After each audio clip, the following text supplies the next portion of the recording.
Hi, I'm going to make a video about spinning reels. Before I talk, please subscribe. Your subscription makes me very happy, even though I'm not making a penny out of this. Why I want to talk about spinning reels? Because there are so many people who ask me what kind of spinning reel they should have. I have 3 spinning reels in my hand right now. These are the 2 that I'm going to talk about first. All of them are made by the way, all of them are made by Kasking, K-A-S-T-K-I-N-G. And I have no affiliation with the company, so I'm not doing any advertisement for this company, but I buy quite a bit of products from them because I like their products. These 2 reels that Kasking are selling, one of them is called the Mega Jaws Elite 2500. I want you to remember this. 25. It's very smooth. Can you see that? How smooth it is? It's very smooth. It's very, very smooth. The other one is Mega Jaws Elite 3000. Very smooth. There's no noise. Okay. What's the difference between the 2? I want you to pay attention to it. This one has a shallow spool.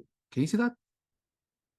That one has a deeper spool, not too deep, but deeper spool. What does the shallow spool really do for us? Even though they look like the same size reel, they are not actually.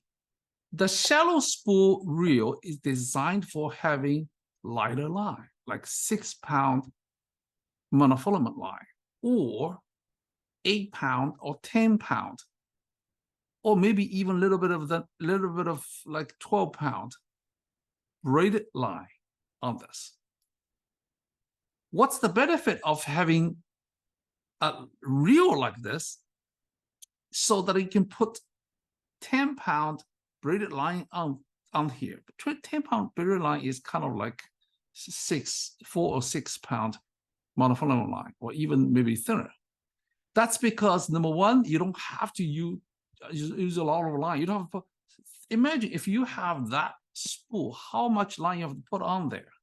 You have to put a lot of line on there. Here, you don't have to. You only have to put maybe 50 yards. That would be maximum on here. And it will save the space for you. You don't have to put lots of lines. I used to tell people that if you can put a lot of lines that you don't use on the reels to fill up the space, then you put the lines you want to use on top of that. And here, you don't have to. Okay, it makes it lighter. Secondly, because the line is closer to the edge, because the line you put on here is close to the edge of the reel, when the line comes out, remember it curls when it comes out in this cone shape, okay, like this. It's basically rubbing the edge of the reel. And so if it's close to it, it does not rub as much. If it's deep, then it really rubs, kind of like your deep cut. And all right.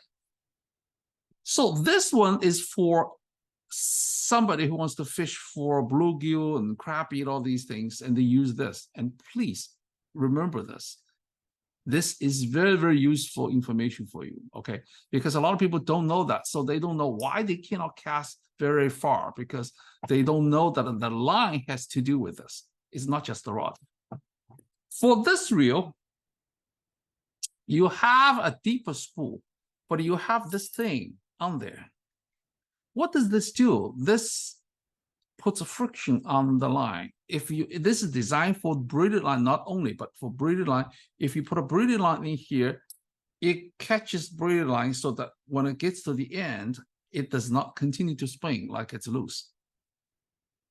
Okay? If you have a bait caster, you have that problem. It's a huge problem because you never know the reel is wrong, something with us.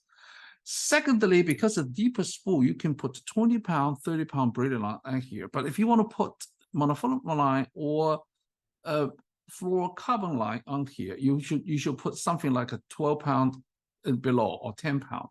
Of course, can you use 20-pound on here if you want to use fluorocarbon? Of course you can. Do you have the space? Yes, you do. But I prefer to use braided line 20-pound to 30-pound on this reel for two reasons. Number one, braided line tend not to curl that much, so you won't get a big mess. Okay. All right. Secondly, braided line allows you to have a good sense of where the fish is, or where the fish touch it or not, because it's completely sensitive, because it won't stretch. Okay. So this is 3,000. Now, what does this have to do with anything? I'm quite excited about this reel. This is called capstan. Okay. K-A-P-S-T, capstan, K-A-P-S-T-A-N. This reel, number one, is all aluminum.